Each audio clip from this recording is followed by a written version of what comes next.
What's going on, everyone? And welcome to another episode of Writing Friction. And as always, today's guest is pretty cool. Everyone say hello to Jakob Guanzon. How are you, Jacob? I'm doing good, Mike. How are you doing today? I'm just chilling, man. We were talking before the podcast. People might know there's nothing behind me. I'm not in prison. I'm just in a new apartment, although the last one kind of felt like prison. I was in like a small studio, but now I'm in a pretty legit one bedroom. Yeah, it's Um, very Spartan. Looks good. SF, man, it's SF living, dude. You kind of gotta get, while the going's good. But you don't live in SF. Where are you right now? Right now, I'm up. I'm in New York. I live in Sugar Hill, nice little corner of Harlem, like way up north. But yeah, I love this neighborhood. So, been here. This is going to be my sixth year now, and feel like staying put. Don't know where else to go. So, Uh huh. yeah, yeah. So I'm assuming you're not from there originally. Mm-mm.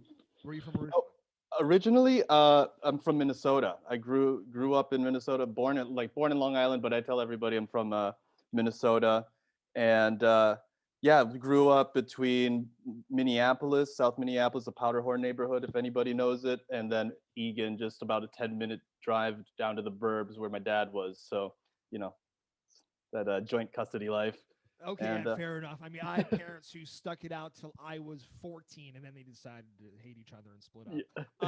yeah. But I grew up. I grew up in Jersey. We were talking about that before. Interesting. You say Minnesota. I mean, you don't have any. I mean, that's one of the most distinct accents in America. But yet I don't hear it when you say Minnesota. Oh, I think I actively try to No shit. Do you minimize. really? Oh yeah, I can do it. I mean, it's like over the top when I do it, but it's and people don't really always talk like that either. Just like people have seen the movie Fargo and like to take the piss, but Yeah. really Well, it's I mean, fairly neutral accent. yeah. The longer I live, I'm sorry. The longer I no longer live in New Jersey, the thicker my Jersey accent becomes. It's Yeah, weird. Like I say, like when I say dog, coffee, like it comes out yeah. so thick now. People immediately like, what? Like if Well, you, it's cool to have that, like, that flavor. Yeah, especially when it's you're in a different place. It kind of blends in wherever you're, when you're back home. But yeah, no, for when you're sure, man. And I'm somewhere sure. new, I mean, I pick up the vibe that maybe you're a dude who's kind of traveled a little bit. Maybe you haven't, but I mean, being from where we're from, at least New York City, Jersey. I mean, anywhere I go, I'm always a little different, whether it's good or bad. It's usually not bad. It's bad, but but yeah. I mean, how did what was your life growing up like? I mean, were you in Minnesota, New York? Did you bounce around? yeah, man, wasn't expected to get talk like about myself, but I can do a little bit. Grew up between the burbs and Minneapolis, and so having that kind of difference of very different kind of environs really tuned me into just paying attention to how differently people lived, and I think that's really reflected in the book itself. And ended up and it did make it to college, and but that was kind of a surprise. It wasn't always in the plans. I was thinking about maybe community college or whatever, and this crazy turn of events, a friend's car breaking down, and me taking her to what's it called, the guidance counselor's office, and it's like, our applications are free, and you could do this, and Yeah, it's like I ended up getting a pretty close to a full ride, and college happened, and I'd been working as a landscaper for through high school, and Minnesota. yeah, and doing the summers. But then once I was out of school, I was figured, I befriended all the guys on the crew, and it's like, this works. I can maybe take some classes on the side, but I'm not dropping 30K to study. That's just Mhm. ridiculous. But then the college made it happen, and that just changed my life. It opens doors, right? And so it was a really bizarre experience seeing all my buddies on the crew just keep going one way, and then things opening up for me. And I right after college, it was the height of the financial crisis, 2008, when I When did you graduated graduate high college. school? Uh, oh, oh 07. Wait, yeah, I'm mixing up my numbers. Oh 07, and then I graduated college like 2010, 2011. Yeah. Okay. And Yeah. I'm 2 years older than you for okay, sure. Yeah. got it. Yeah. So, but after that, I never did got to do the study abroad thing. That looked amazing. So, got a job out in Madrid, teaching English like everybody, well, everybody, foreigners out there. Everybody right? with your haircut does. Right, right. Yeah. And yeah, stuck it out there for like 4 years, and then came back to New York, or You came were back to the States after 4 years out there. you were in Madrid the entire time for 4 years. Yep, yep. Uh-huh. I fell in Um, love with that city. It's a yeah, phenomenal I've been place. to Barcelona, Yeah, but I've never been to Madrid. I haven't had the chance to go there. I mean, Spain is. it's phenomenal. Yeah, They've got it figured out. I yeah, really, yeah. I mean, it was the first. I mean, I've had the opportunity to travel the world in many different ways, but hmm Spain was the only place I've ever seen an actual siesta. hmm But where I mean, 2 to 4, whatever time it will. I mean, the entire yeah, city shut. It shut nothing, nothing. yep, yeah. I mean, like 3 hour, like 2 3 hour lunch breaks, and people they live close to the office. They'll go home. I definitely, I lived close to the academy I taught at, and I would chuck a little siesta on the days I had a longer break depending on my schedule, and it's a good way to live because you're going to be up late, and you know, Well, that was the makes next thing I was sense. going to say. My other experience in Barcelona was we didn't even leave. I was probably staying in a hostel at that point. We didn't leave the hostel for dinner Yeah. until like 10:30, 11 o'clock at night. Oh, That's when of you course. left to go to dinner. Exactly. Yeah. And that's just the rhythm, and it makes sense. And I have a lighter dinner, and and it, it takes a little bit of adjusting to, but once you get into that rhythm, it's just have your big meal for lunch and just kick it, and then Yeah. peek out and a little bit, have some like little tapas and stuff for dinner. It's a good life. It's it's It's a almost like a really good catering life. hall on the island. It's the exact same thing. Yeah. So when did you kind of start taking for your first cracks at writing? I mean, did you go to college for it? I mean, what I see the guitars behind you. Or have you been always a creative dude? I played guitar since I was 10 years old. I don't know how long you've been playing, but Yeah, dude, those are they're my roommates, and I mean, no, okay. Well, you never played I guitar. did dabble. I gotta move those things. They're like pretty, but I dabble, but like I feel like such a poser every time I get on a Zoom call because Who gives a I'm just in shit? the living room. I mean, I'm calling you out on it, but I'm sure other Yeah, people won't say shit. They'll probably just, oh, I really like those guitars. But I mean, I see a oh, they're guitar, I'm beautiful. gonna ask. Yeah, yeah, Yeah. yeah. What do you play? I play. I mean, I play electric guitar. I mean, I moved to San Francisco to play in band, Oh, cool. and I ended up touring with that band from 2011 to 2015 ish.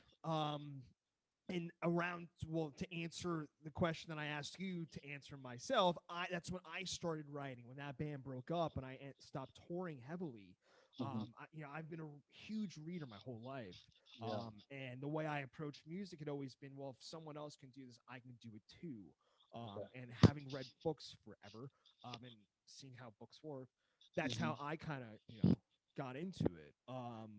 Can the same be said for you? I mean, what was it? How did you, again, like, how did you first Yeah, I mean, crack at it? I had always written, even since I was a kid. I'd always like journaled, and I think it was about high school I started taking my first little stabs at trying to write like, stories and that kind of stuff. And it was always a fun release. I really enjoyed it, and just kind of helped me make sense of things, but never actively pursued it because it just seems so far fetched for somebody of my background, to be perfectly honest. And it's especially with like What do you mean by that? um just growing up middle class and knowing how to work. It's just it. There's you're not making any money writing these things, and I still got a day job. Not saying like I mean, now I got a book deal. It's still insane. Not only that, I think getting an agent was the craziest thing for me, to be perfectly honest. That felt real, um, because that was a lot harder, because I guess the agent was my agent Chris. Bless him, fucking fought for me, and and dude, I believed in the book before anybody, even before I kind of did. But I just finished this thing and it was like, well, I gotta give it a shot, right? But it just had always seemed so impossible to me, going into libraries, going into bookstores, and just seeing the names of these people I regarded as this short of God, because they blew my mind in so many ways. To imagine, Jakob Guanzon on a spine, and the bookstore is it's just so beyond the realms of plausibility for me, and I'm still coming to terms with it. So immensely grateful, and yeah, it's Well, I mean, I pick up on what you're saying, dude, because I come from a similar background. Lower middle class, North Jersey. No one in my life was ever telling me you could do something other than either work in the union Mhm. or like be a plumber or like go to college and learn how to be an accountant. Like that was it. So Yeah, when I told my father that I was working. All right, I'll give you a little my info. yeah, I yeah. was at 23, dude. I was working in Fort Lee, Mhm. right over the It's GW literally Bridge. right across the bridge Yep. from me. Yeah. As soon as you get over the bridge, there's two buildings. There's the Port Authority building and Mhm. the fucking building I worked in. And I worked on the top floor for some financial company, dude. And I was 23. And I'm like, if I'm going to do this the rest of my life, I'm going to walk to that window and I'm not even going to jump. I'm just going to fall out limply. Yeah. Um, the thing was for me in doing this podcast, it's been blowing my mind how many people have come to writing it from so many different angles. Mhm. And we're kind of taught in a way the traditional way. You go to college, you get your MFA, you go to this writer's workshop, Oh you yeah. go to this thing. So yeah, people are going to be stoked to hear you talk about that for sure. Yeah. Oh, but dude, I mean, I don't want to like mislead anybody, because I did go to grad school. I did do Yeah, the no, for MFA sure. thing, Yeah, yeah, but yeah. like that You don't was have to be delayed. you don't have to be coming from Oh, like a okay. Rockefeller family to do it. Yeah, for sure, for sure. And that was a huge decision for me too, because it's like, how do you justify these prices? But it's like, what? Fuck it. Like, I Well, I that's could just. another question to ask because again, I've had this conversation many times on the podcast with Mhm. people who have done the MFA program and whether it helped them out or whether it didn't help. And some people have kind of come out of it different ways. I mean, how did you come out of it, and what program did you attend? Yeah. I would. I went to Columbia, and that's what brought me into New York. Is like I got the acceptance letter, and it's like, God damn, that's nuts. And like, of course, I'm gonna go for it, regardless of the price tag. It's imaginary money anyway. Like it's yeah. Once the FAFSA That's what cleared, people think of it, right? Imaginary there's money. no way they're gonna get this money back. I keep telling there's it's. I laugh when I look at my debt. It's just like, okay, okay, sure. Crazy. It's just a mind-boggling figure, and so it's gonna follow me wherever I go. I won't be able to get a mortgage any day, but I feel like nowadays maybe publishers here in this podcast, I feel like maybe book deals now should have a little part of it being like some of this goes off to paying your student loan debt. 'Cause that'd be nice. if you had to go to school to learn how to do this, Yeah, I wish. It wish. I mean, that would be a really nice part for them to include. But I mean, I got it. Like, but just selling the book in the first place was like not getting a day job after grad school, and like getting the book deal. It's like it's settled my life in a way. I was just talking about this last weekend, where you know like I'm financially out of the red for the first time, not counting the debt, but just like kind of like not imaginary money. tripping about bills. And so I mean, so much of that went into the book too, was just that the state, and obviously not in dire situations, a dire situation is in the book, but I didn't think it'd be interesting for somebody to read about some idiot who went to grad school to study creative writing. Like, my story's not interesting, but like, let's take that psychology and put it into a character whose story actually does matter and is far too ubiquitous, far too common for a country as rich as ours. So that's why um, part of the thinking that went into that, because like I yeah, my Well, privilege is not fucking interesting. I mean, there's two things. There's two interesting things you're saying there. First thing is, we're fiction writing. I'm a writer too. You write fiction to create a universe that is something that maybe is not your existence. But the first thing you said was interesting because I was listening to something today and someone said the exact same thing. Oh shit! I was re-listening to what I did. I did a podcast with Walter Mosley, Okay. And I produce this podcast, so I have to listen to these podcasts over and over. And I Yeah. was re-listening to do the clip, and he was talking about the exact same thing, where it's like you have a lot of times where these authors go to these workshops or do these things, they end up writing about a writer at a workshop. And so you have your hands up in your air. Yeah, can you explain that? Oh, well, I mean, don't get me wrong. There are a lot of great stories about writers. You know, like because I'm gonna get lambasted if I say all stories about writers are trash. But man, I couldn't put myself through that, let alone put. Yeah, I mean, and again, writing up until reaching a deal with Grey Wolf was always just something for me, not something for me, but you always got to remind yourself when you're alone and toiling away at something and putting way too much energy into something that is likely never going to see the light of day, And right? time. Yeah. Oh my God, hours upon hours. I don't. I mean, I'm cooped up in here a lot, a lot, and but it's my decision, and I still love it. I'm not trying to like complain about how how much time I put into it, but at the same time, you always got to remind yourself you're your first reader, and if you're not digging it, like when you're reading it back to yourself, and after you polished it up, it's like nobody else is going to dig it either, right? So that kind of really helped me motivate myself, and I sure as shit didn't want to read about another writer, you know. um I at least at this time phase of my life, who knows? I mean, like, because I could just be making a hypocrite of myself 10 years down the road when I do write a book about a writer or something. But for in the foreseeable future, I don't see myself doing anything like that because I don't know. I don't necessarily see it as problematic. I just think the market's a bit saturated with those stories because they say write what you know, and that's true to some extent. It's a bit cliche, but um, yeah, uh, Well, I want to piggyback off of something you said because I'm struggling with it right now. okay, You know nothing. You know about as much about me as I know about you. So yeah, I wrote a novella and it was published February of last year, like 3 weeks before the world shut down. A short little book about a boxing gym in Jersey City. cool, Um, I'm at the end of my first novel, book nice, done. There are days I wake up and think this is the biggest piece of shit ever written, yada yada yada. And having done enough of these podcasts, I know I'm not alone thinking that. Most authors think that.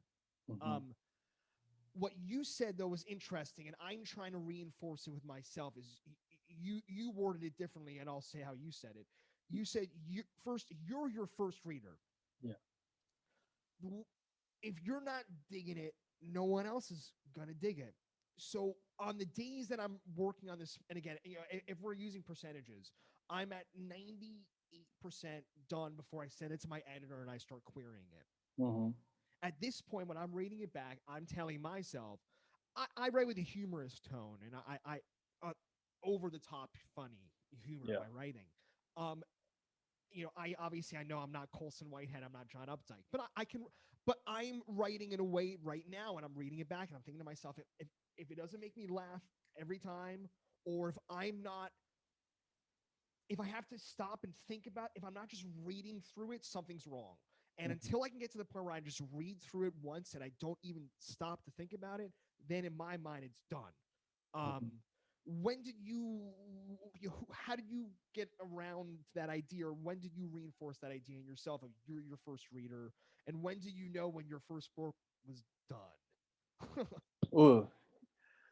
Well, I think one of the biggest things about that biggest benefits of going to an MFA is that you'll make friends and meet writers and also more importantly for at least your own development are other readers, right? Because they're people who get your vibe and know what you're going for, but it will be able to call you out on either your slip ups or your bullshit too. It's like, yeah, you like that, and that's one of my biggest problems myself, because I can be a bit hyperbolic in the first drafts. Like I like big, potent, you know, like really urgent feeling stories, right? And like it's like hovering around those guardrails of plausibility. Well, it's flimsy, but you can, whip over. And once you do, like, the reader closes the book and you're done. So you really got to find that nice balance. And That's why I having, hated Game of Thrones. As soon as the dragon came on the girl's shoulder, I'm like, I'm out. yeah, yeah. And I mean, I don't have any dragons in abundance, so I'm sorry to disappoint anybody listening out there. But I mean, like, that's the thing. Not That's our the audience, trust me on yeah, that. yeah. But finding people that, and also, after you've also had people whose opinion you respect go through your stuff over and over, you I don't know about you, but like, I have quite a few that I really, really trust. And I've almost developed like this kind of extra lens, especially in editing. I'd say like 10% is writing, 10% of my time goes to writing. The other 90% is revision, Oy throwing away things and tightening up, and idea formation and rewrites. But I've kind of developed their voices in my head. It's like, what are you doing there, Jacob? Come on, you can't do that. It's like, all right, I'm sorry.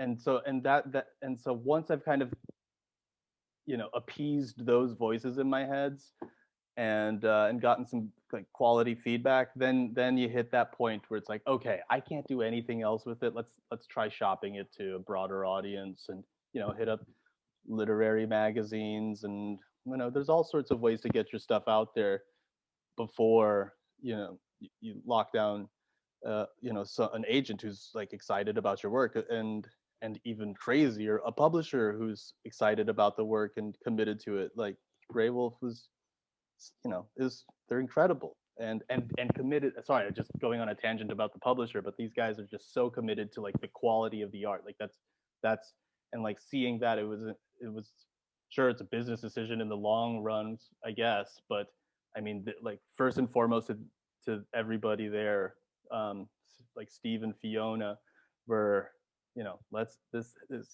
art, and that kind of approach was like, The cover art. ah, oh no, just like treating the novel itself as like Mm. as art, not a product, not something we're gonna ship up, make look pretty, and crank out, send it into the world. It's like, no, we're gonna refine this thing and like get it, and that's the kind of approach I appreciate, you know.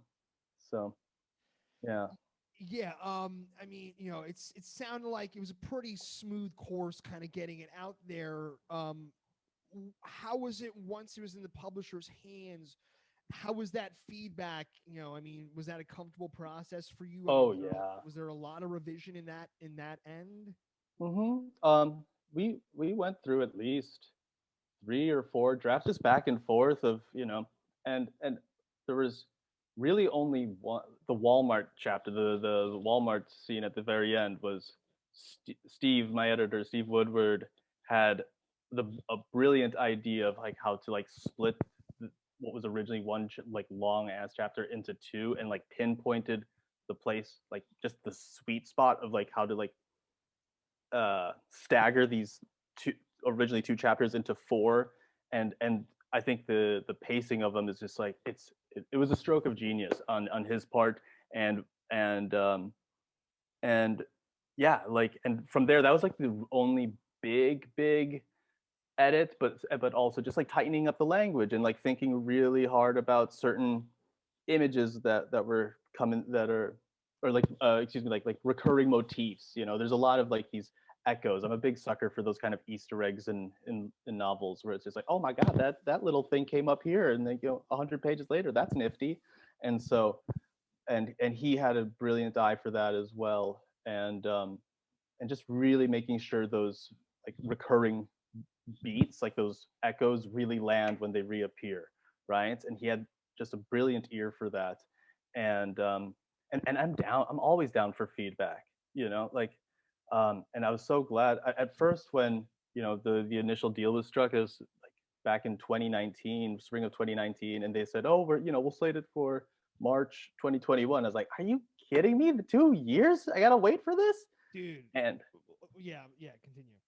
yeah, and it felt so long, but it made gave us a little bit more time to process it at a much more leisurely rate, and also cope with a world in lockdown, a world under a pandemic, and how do we share our love for books when everything has been upturned. I mean, people are turning to books, but also getting the word out because there's no book tours or anything happening, so like switching to the virtual events. And it sounds like we've transitioned well, but I can't it feels terrible for people who had their debuts in March, or that you know this time of year last year, and just like get so excited, and boom, it's sorry, I mean, you're literally looking at him. that happened to you. Dude, my book came out February 12th, 2020. No, no. San Francisco. I did my first. So for people, all right. So yeah, you know nothing about me. I queried that book. I self published it. I queried it. Uh-huh. Got I got 73 official rejections, and all the rejections were basically saying nobody can sell a novella. I get it. It's what it is. All good. But I'm like, you know what? Like you said, I want to see my book. I'm a musician. I've gotten records in record stores. I know how to get shit done. Yeah, yeah. I want to see my book in a bookstore. I can do this myself. So I did, and I did it. So I booked my own tour, just like I booked all my own tours before. Dude, I had like 12, 15 dates all on the West Coast, all of March. Wow. Did a reading in SF. Like the night people like were you couldn't shake hands anymore. Like they made like some official. You had like elbow bump. Yeah, yeah. And I did my reading. Half the people who were gonna show up didn't show up. And then everything just fell to shit. I'm looking at a box that I moved up of 550 author copies of my book. Oh man, that hurts. That Brutal. But hurts. you know what? You know what, man? For me, I think at the end of the day, I think it's going to be the best thing that might have ever happened to me in regards to my writing. Hmm. Because I started this podcast, which is now kind of taking on a whole life of its own, For and it sure. gave me more opportunity to work on this next book. Hmm. Um, so my question to you is, you had mentioned, takes 2 years to get this book out into the world. How Hmm. quickly, or if at all, did you start writing the next book? Oh man, I'd already started this one that I'm working on. It's like scraping together some notes into like around the time that really when I signed with Chris, that my agent, was when I was already kind of these ideas were percolating, right? And so and and once like Abundance was off out of my hands, and and he did some really great edits as well. We did quite I think 2 rounds of revision before we even started shopping it, and also a brilliant editor. I mean, like, just great reader. I've just been so fortunate with like the talented people in my life. And but meanwhile, while it was in his hands, what did I have to do? So it's like, just gonna start running with this next thing. And again, I was kind of thinking it was going to be on the smaller side, but it has just unraveled into something wild and fun and exciting. And but yeah, anyway, if I have the creative space for something, like, I'm gonna dive into a new project. It's a compulsion almost. That writer's itch. I've never, since actually starting to pursue this, making the decision to do the MFA and whatever. It's like I've never had writer's block. I knock on wood, but it's just like, damn, there's so much material, there's so many ideas, and it's like, just keep that fire burning, and I'll rest when I get a chance. And if that writer's block hits, it's like, okay, I'll chill for a sec, but until then, I'm gonna keep gunning it. I agree with everything you're saying 1,000,000%. I think writer's block is bullshit. Um, I think it's bullshit because if you write every day, there's nothing blocking you. Yeah. Right. That's how I think of it. But I'm also the kind of guy too where there's if you have so many ideas in your head, how can you suppress ideas to just work on? When we have authors and we have creatives on this podcast who can only just not only, but they choose to only just do one thing at a time, dude. And in my Yeah. mind, I'm like, I have 17 books already written in my head. Like, Right. how can you? I have to. There's not enough time in the day to do all these No. projects I want to do. Yeah, and I mean that, and that's the thing. Time is a luxury, like having the that, and I think about it, if I were to have stuck around in Minnesota and you know, like I don't know what I would have been doing, but if I just think about having work, like doing manual labor kind of thing, and there's no way in hell I would have had the energy, let alone I would have had the time on the weekend, but not the energy to work, right? Because I get all my writing done on the weekends, you know, and like I feel so privileged that my time isn't interrupted by exhaustion and back pain and whatever it is that stopped me from doing anything creative on the weekends, back in Minnesota. Um so yeah, it's always like this crazy reality check to just be grateful for the time and not squander it, like even if I'm not feeling all that motivated, maybe a little hungover, whatever it is on Saturday morning, it's like I'm just going to scrape myself out of bed and get shit done, because I'm going to hate myself come, you know, 8, 9 p.m. and I, I didn't try and plant my ass in the desk chair and do some work, because what else is meaningful in this life, At least Um, personally. yeah, no, I agree. I write in the mornings before work. I Okay. get up extra early. You're a badass. Yeah. I own my own business. I own a dog walking business. Okay, So, cool. I own the business, right? So I can I'm a little flexible with, but I know, like you're saying, but dude, that's why I schedule these podcasts in the evening. Because when I get home from work, I'm fucking tired. Yeah.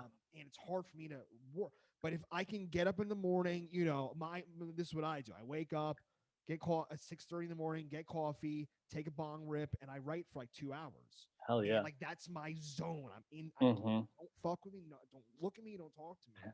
Yep. Because I'm the same way. If come the end of the day, if I didn't get that in, dude, I don't feel good. I'm not who I want to be. Um, Yeah. and it's even so simple to break it down. I remember when I 3-ish years ago when I first started writing, on a Reddit thread or some thread somewhere, someone said they're like, writing a novel is as easy as just writing 250 words a day. Yeah. And it's like in 8 months you have a book, and I'm like, it really kind of is that easy when you think about it, right? Because the Mm-hmm. idea of a novel is so overwhelming, and I'm looking at, like, Infinite Jest or whatever. Yeah. And Yeah. but at the end of the day, if you just do it every day, or just you get to it, like you said, it'll Mm-hmm. get done.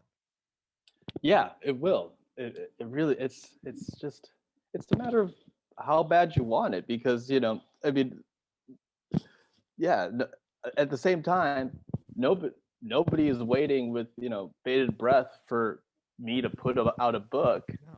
Like nobody gives a damn. So it's got to, like, all that motivation has got to come from you internally, and like the way you describe that kind of that feeling of just like, it's got to happen. I'm the exact same way. But I don't do it before work, because yeah, I got to set aside the whole day for it. But Really? yeah, but you always everybody finds their own, like, Yeah, no, rhythm. totally. Yeah. So you're the kind of dude, like, you can,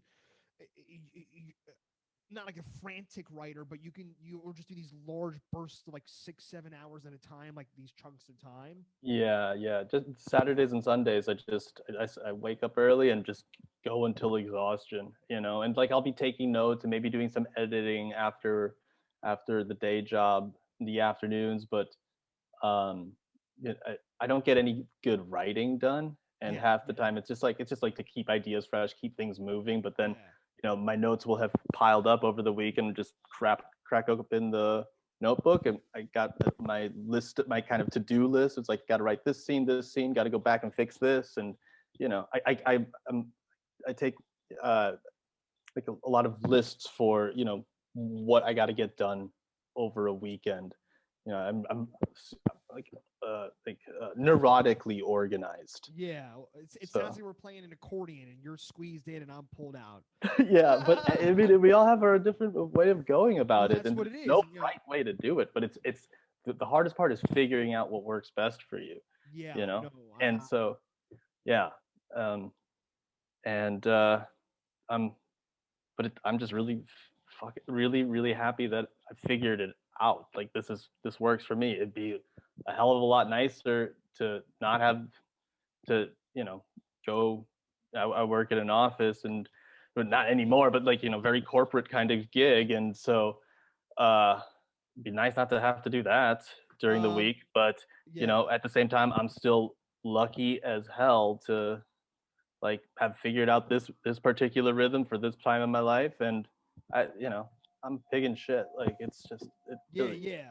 Well, I mean, I mean, are you? I mean, you dating anyone? I mean, how do you? You have that much Yeah, time on the weekends? I mean, your boyfriend, girlfriend, whoever lets you fucking yeah. chill on the weekend. Well, it has been a point of contention here and there. Uh, yeah, Smoking ciggies and drinking straight whiskey I every blow day. out the window. I blow out the window. She's yeah. I'm trying to cut back, but she gets it, and yeah, but it's interesting that you say that because we're like it has kind of you know been a point of contention because it's like you're not do you can't I can't make weekend plans with you. And I was like, I'm sorry, but I mean, and No the best brunch. way was no, dude, I don't do brunch. I don't brunch, man. I'm here. I got work to do. Enjoy your mimosas, but like um that'd be nice one day. But yeah, and trying to explain this to her because it's hard. You can't you like and I have to kind of shut her out, and sometimes she'll say like hi, how's it going, and I'll like get Like, snapped out of a "Whoa." moment and be like a jerk almost because I'm just like what, and that's not cool either. And so like I gotta just compose myself, um but yeah, really trying to manage time and emotions and all of that. It's tricky, but it's also doable, I guess. And but I you know um dude, I shouldn't be going into personal stuff. I'm just like really comfortable, and It's just it's getting interesting, close to my like, bedtime out here, man. Like yeah, I joke, fighting. I'm the most single dude in San Francisco. Yeah. I own a dog walking business. I work alone in the woods with no other human beings. Uh-huh. I'm trying to write a book. I mean, I'm like the most lonely dude there. Not in a bad way. It's just Yeah. reality. But Mhm. I'm so like you've used the word grateful a lot in this podcast. I'm very grateful for the time I have right now, and I'm utilizing it because if I do meet some girl and those mimosas start pouring and shit like that, there goes that time to get shit done. Um, Yeah. Yeah. but it's what it is. No, But I yeah, mean, trust me. I Jacob. mean, I enjoy in the evenings, Well, but yeah, I'm. It's a little. Wait, you're East Coast time, right? It's what 8 yeah, p.m. it's Yeah, I'm 3 hours behind you. I'm still coffee and weed time. It'll be yeah. soon enough for me. But dude, Jacob, dude, what a blast, man! Thanks so much for taking the time to talk to Oh, us. it was a lot of fun. Oh Thank you so yeah, much for most having definitely. me on. I always ask two questions at the end. First being, do you do social media, Twitter, Instagram, anything like that? Where can people get in touch? Yeah, I'm Instagram. It's just j.a Guanzon, Guanzon, and then I also got a website too. It's just you know, so, not a whole lot on there, but it's jakobguanzon.com. Okay, cool. And also, I know you're a New York dude. What bookstores you like to rep? Where should people buy your books at? Uh, Greenlight. I really like Greenlight. I love. Oh God, what is um, Jesus Christ? I'm a shitty New Yorker. There's some Uh, Harlem bookstores. I mean, I haven't lived there for 10 years. I have no idea. yeah, Harlem. We'll edit this Harlem part and proper. pretend like you know it. Don't worry. Yeah, dude. There's literally yeah. Thank you so much because there's literally one. I'm like, let me look it up super quick because they don't have the best selection, but I should definitely give Well, them a are they gonna shout have out because your book? dude, I honestly don't think so, and I don't care I don't because know if you they're just know. like, I don't know if you know. His book just came out like 3 weeks ago. Matteo Scarapore, his book, Black Buck. I don't know if you've um, heard of it, but he's been, he's super active on Instagram and all that shit, and he's been just blowing up his Instagram stories like every single bookstore you can find in the country. He just goes to it and like takes videos of his, book in the window, and then he takes a photo. He's like, yeah, shit, starts freaking out. yeah. What did you find? Who can you shout out? Okay, so should you ask the question again, or No, this should is I just? I'm not ending any of this. So no, we're just gonna You keep bastard! what it Are you is. serious? Are you serious? God Give a damn. shout out. Who we shouting out? Yeah, we gotta shout out to Sisters Uptown Bookstore Yeah, and okay. Revolution Books on Malcolm X. Oh, So okay, most they're definitely. both up here in Harlem, and they deserve your patronage. Yeah. All right, I'm into it. Jacob, do you want to Oh, and also the last question, obviously.